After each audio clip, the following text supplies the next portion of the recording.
ایک موقع پر گرمیوں کے موسم میں پہاڑوں پر جماعت کے ساتھ جانا ہوا۔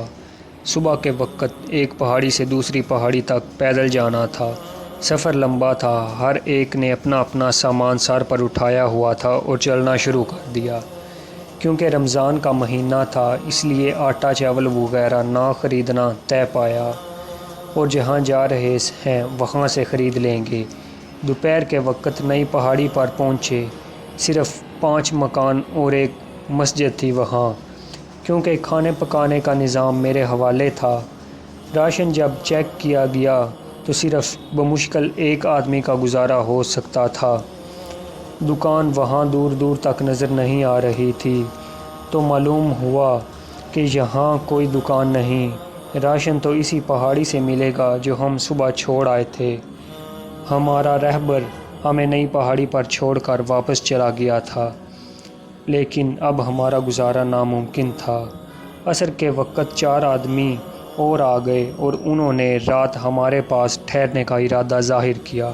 اب جماعت میں کل 15 آدمی تھے جن کی افطاری اور سحری کا انتظام کرنا تھا۔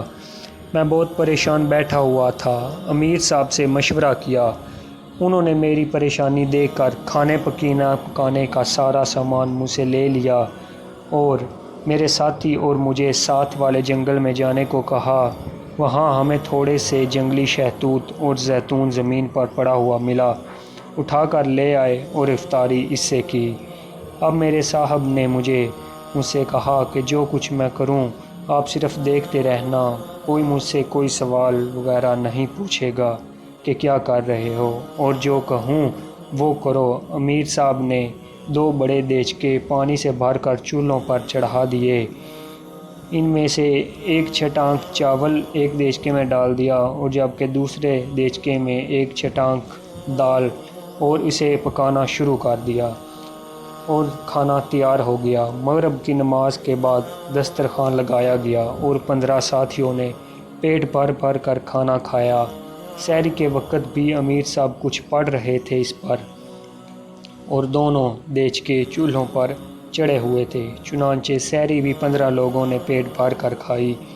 صبح فجر کی نماز اور دوسرے اعمال سے جب فارغ ہوئے تو دیچکے میں نے دیکھا چاول اور دال ابھی تک بچے ہوئے ہیں۔